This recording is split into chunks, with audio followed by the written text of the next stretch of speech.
You guys know I love podcasting and listening to podcasts, and I'm guessing if you're listening to this that you love podcasts too.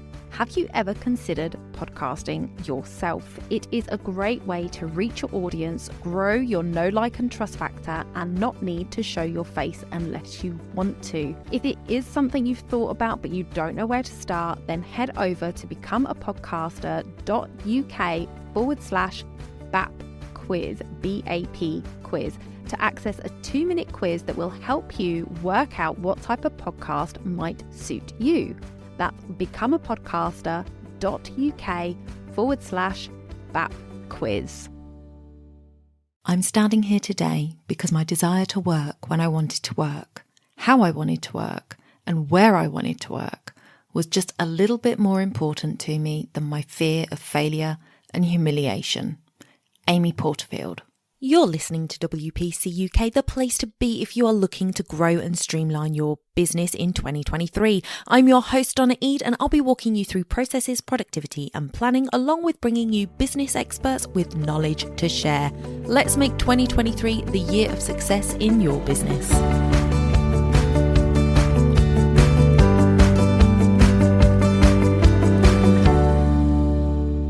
Hello and welcome back to the Wedding Procast UK. My name is Donna and oh my days, I can't believe I'm announcing this. Finally, I have the one, the only Amy Porterfield on the show today. Now, if you have not been in Amy's world before, let me tell you a little bit about Amy. Amy has been one of my mentors unknowingly for around 10 years now. She has a podcast of her own, which is a chart-topping podcast, the Online Marketing Made Easy podcast. So definitely head over and listen to that if you haven't already, and subscribe, because she is just so generous with the information that she gets. She has some great guests on, all fantastic for marketing your business. But today I have Amy on the show because she has a book out, and you know I love to interview authors and share books with you that I think might be of value. So the book is called 2 Weeks Notice, and it launched on Tuesday this week. I was able to speak to Amy back in December, whilst I was in the middle of COVID, I might add, and talk to her all about her book. Now, her book is about handing in your notice to that 9 to 5. And in the wedding industry, some of you may well be sitting there saying, I'm fed up with the day job. I want to go full time with my wedding business. If so, this book is going to help you set that date and take that action. Maybe you are looking to join the wedding industry, but you've got a day job that you want to get rid of. This book is going to help you take that action. And even if you are not looking to quit your job, Amy drops such nuggets throughout this book of how you can really start to organise and start to rethink. And I just think it's so important to learn from other entrepreneurs who are in different industries to you, because you can pick up such great information. I am so excited to bring you this interview with Amy. So I'm going to shut up now. Let's jump straight into the interview. Thank you, Amy, so much for coming on the podcast. I am absolutely thrilled to have you here. It's unbelievable. I'm thrilled to be here. Thanks so much for having me. I have to say, those that don't know, which I'm sure is not many people that listen to my podcast, you are the reason I have a podcast. What? No way. That is so cool. Yeah, your podcast was the first podcast I ever listened to. I found you through Jasmine Star, and I've been listening ever since, about 7 or 8 years now. So, yeah. This is like a dream come true for me to have you on my podcast. I never thought I'd be saying this. This is amazing. This was meant to be then. So thanks for being an OG with my podcast. Absolutely, absolutely. And I am thrilled to be an OG of your brand new book, 2 Weeks Notice. Goodness. That will never sound right to me. Like the fact that I was going to say, how does it feel? It feels crazy good to me. I can't believe it's finally out into the world and this is happening. So I so appreciate you giving me the opportunity to talk about it a bit. Absolutely. So let's dive straight in. So this book you have created for people who want to get out of their 9 to 5, but also anybody who's out of their 9 to 5, started their own business, but feels like maybe they're just missing something. So can you tell us a little bit about what we're going to find in the book that's going to help us? Yes. So I wrote 2 weeks notice because this is the book I wish I had when I left my own corporate job and started my business 14 years ago. And so I had a job with peak performance coach Tony Robbins, and it was an amazing job. I got to travel the world, do amazing things with content because I was in the content department. But I realized while I was there that I've never really been free. I've always had a boss, whether it be my very first boss, my dad, or every other boss I had in the 9 to 5 world.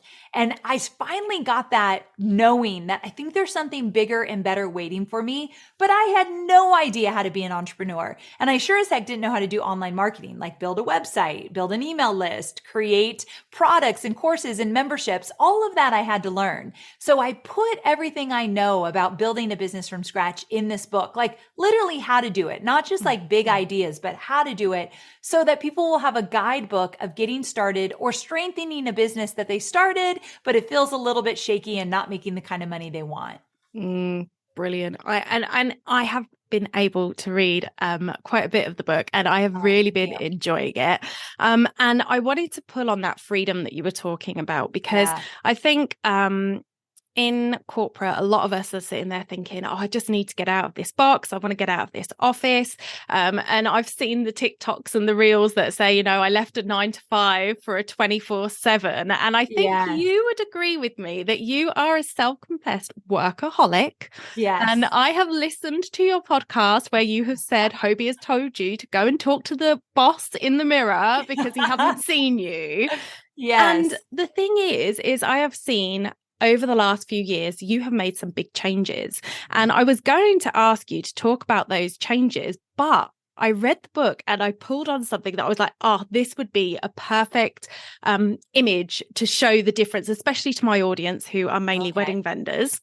You mentioned in the book a story about your best friend's wedding and how you were working slyly whilst you were there. And I know that this weekend or last weekend, you were at another wedding. Oh my goodness. I love that you made this parallel. I would love to see hear from you the difference between those two and how you now sort of see your freedom. Let's talk about this. Okay. So when I was still in my 9 to 5 job, you're right. My best friend was getting married in this little sleepy town in California where Wi-Fi was very sparse. Like I couldn't get it anywhere. And I was secretly, meaning I didn't want anyone in the wedding party to know that I had to get this project done while I was at this destination wedding. And so I would sneak in the back of little cafes, like mooching off of their Wi-Fi, praying no one from the wedding party saw me because I was supposed to be present and I absolutely was not. I was stressed out the entire experience, but I thought no one really could tell except my husband, who's like, you're looking frantic and crazy. But I was like, just be quiet. I got to get it done. And so I get to the wedding. I do a cheers with my best friend through champagne. And she says to me, all you do is work. And I was devastated. Number one, she was right. Number two, I didn't realize she noticed. And number three, I was embarrassed. Like, I am working my life away for somebody else building their empire. I'm on someone else's time and someone else's dime. And here I am at my best friend's wedding, working my life away and kind of ruining the experience for her and I to connect through that. So I was devastated, but fast forward to this weekend. One of my very dear friends got married in Miami. I love this couple so very much. I didn't crack my computer once. That baby didn't come out. I got a massage before the wedding. I stayed out late. I slept in the next morning. This is the life that I want.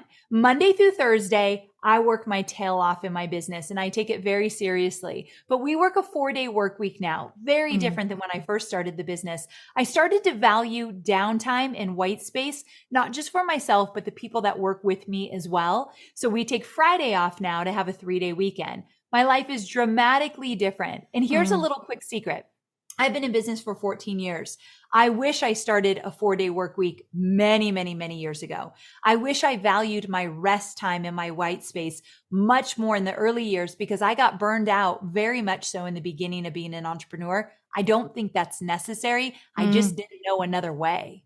Oh, and that's good. That's what I was going to ask you, because that was one of my initial things was like, I know that now you have a much better balance, and I am sure how Hobie, Scout and Cade are very pleased that they have more time with you. Yes. But how soon do you think you could have really done it, because I know that when we're starting in business, we have to sort of grind, we have to get it out there, we have to do the marketing, we feel like it is all consuming. And I feel like there's a point where we all need to go, okay, I've done that bit now is time to find the balance. When do you think Okay. that really should have been for you?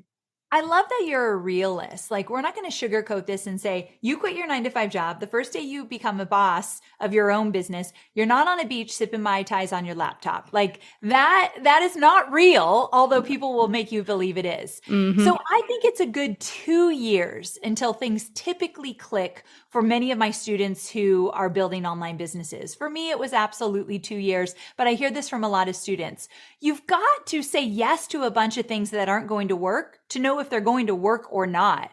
You don't know what you need to do or want to do until you're in it and think, you know what, this isn't the direction I want to go. I'm going to change this. So there's a lot of trial and error if you're brave enough to do so, which I know people listening, you can be brave enough to do so and know that you're going to crash and burn. And that's absolutely part of this process. And so give yourself those first 2 years to explore. But here's what I want you to do. Yeah, it will feel like you're hustling a bit. Yes, you will work longer hours than maybe you thought you would in the first few years. But what's important is you start to set boundaries. You start to set some non-negotiables little by little. I know I needed to work on weekends in the first year, but year 2, I'm not working any weekends. Or I'm promising my husband that this door closes at 6 p.m. and I am present with the family. Those little non-negotiables or habits you start forming are important in the early years. They're not always going to stick, but you start forming them. So by year 3, you've got them in place and you're consistent now. I really do believe that's the real way to look at it. I love that. I love that. That is so perfect. Perfect. I really do think that that is such an important thing for everybody to understand, because I feel like they're either going at it to burnout and then giving up because it's like, well, I can't work at that level all the time. And so they think that if they can't do that, then they can't have their business. Or they're going at it thinking that they can do exactly what you said, sipping Mai Tais on a beach from day one. And then they wonder why they don't get anywhere. And then they end up back in their 9 to 5. And we don't want that for people. No. So moving on to another question that I had for you is this idea of multiple revenue streams. So for me, I have told my people a lot, especially since 2020, and my podcast started April 2020, that multiple revenue streams is where it's at. You know, it's all well and good having a business to person, like in-face business, which is what a lot of the wedding vendors have, but you've got to diversify. You've got to have alternatives out there, because if you put all your eggs in one basket and the basket gets broken, we're going to lose all our eggs. So true. What are you seeing that is working, that is sort of being successful for people in the online space? Because you are the queen of online, so tell us what's going on. And I love multiple streams of revenue. I think it's so smart, especially with the wedding industry, what we saw during COVID. Like, imagine if so many of the people that follow you had these additional revenue streams in place already, how that would literally give them peace of mind in a time that was very rough for many of them. So I'm a huge proponent. I love that you teach that. So some of the things that are working, if we keep it really simple, you can absolutely create small products to go along with whatever you do. So it might mean that you're selling PDF templates or guides or some kind of instructional online book. Like, we can start really simple so that you get your feet wet saying, I can sell this on the side as well as doing my main business. So a lot of my students will start just really simply that way. But when you want to create a bigger stream of revenue, you've got digital courses, memberships, masterminds. You can do small group coaching. You can do one-on-one consulting or coaching. There's different areas of your business that they're going to fit people in different ways. Let's say that somebody wants to learn exactly how you do what you do. So let's say that somebody is a florist and they are a florist for all these different wedding venues. And you want to actually coach a few other people who want to be florists for wedding venues. You can make a pretty penny on the side doing some of that business building consulting work as you work in your business.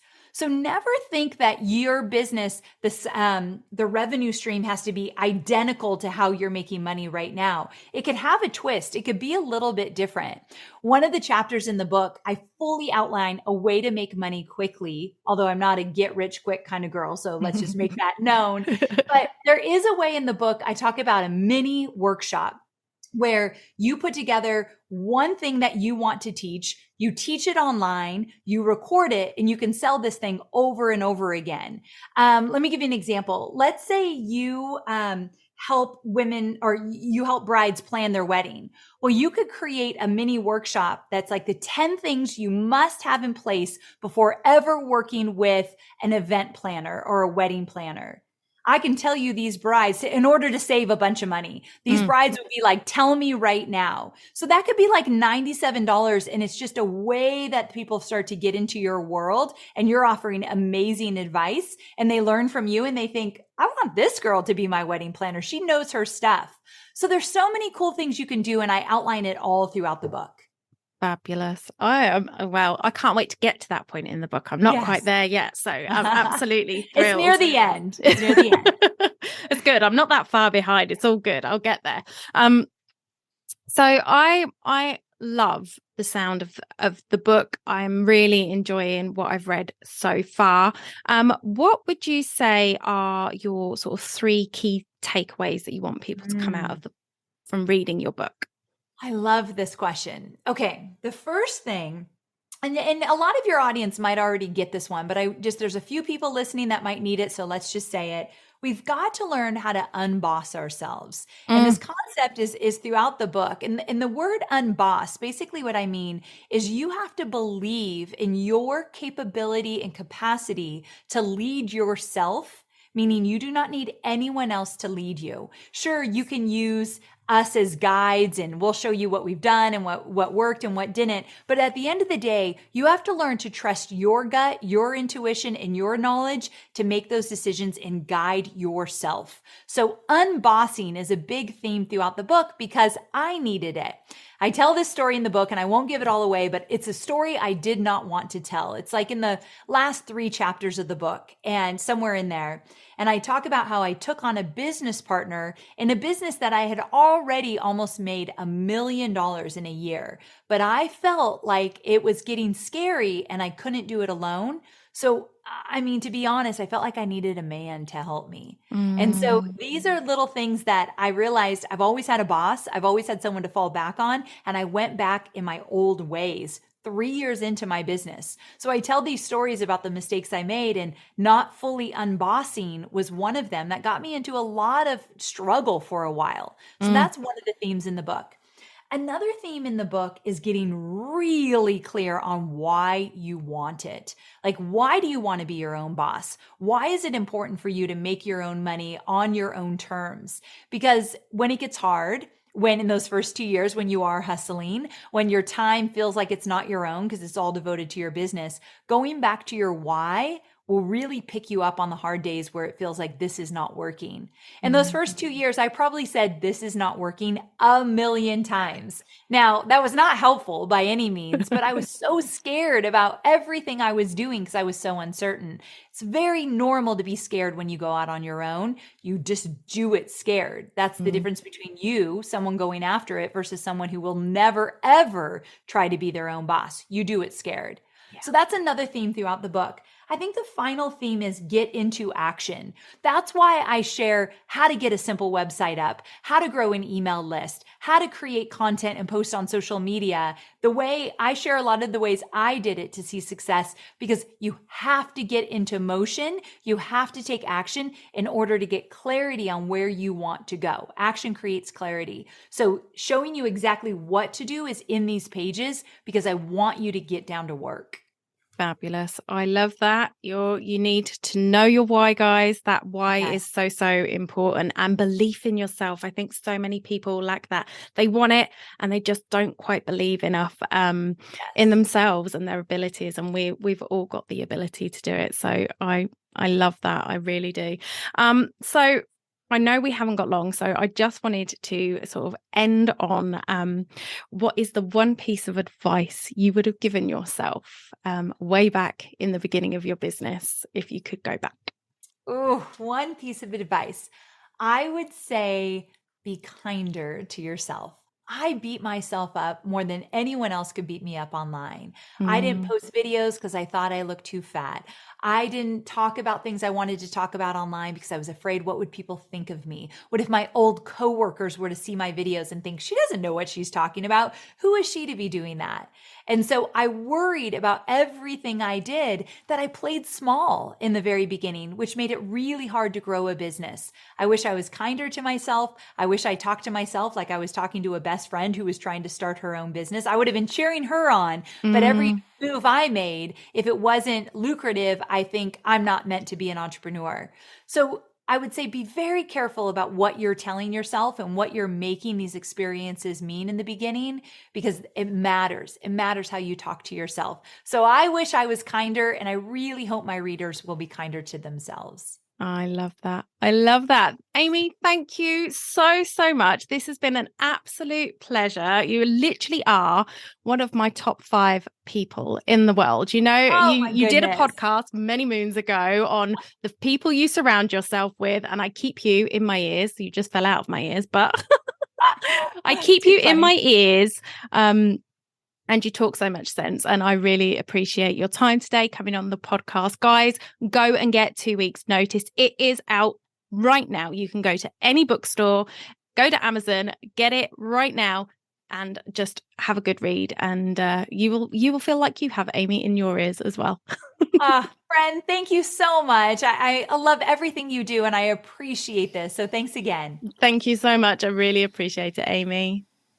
So that is it, guys. I still cannot believe it happened. And I think because I had COVID when it happened, it's all a little bit foggy. It's all a bit of daydream. I hope that one day I get to have her back and have a longer conversation and just dive in deeper with her, because it was absolutely so fantastic to have her on the show. It really made my year. That was my Christmas present sorted. I absolutely loved having her on the show.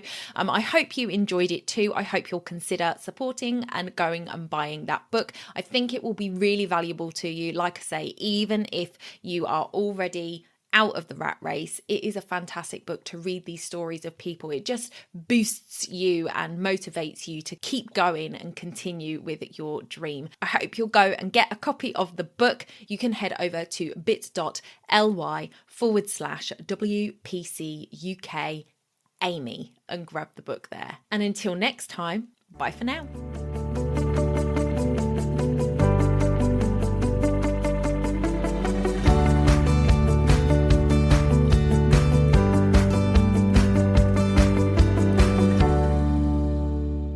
Don't forget to hit those stars and leave a review of the podcast where you listen if you found value in what you heard today. It's a free way you can help the podcast reach more people just like you.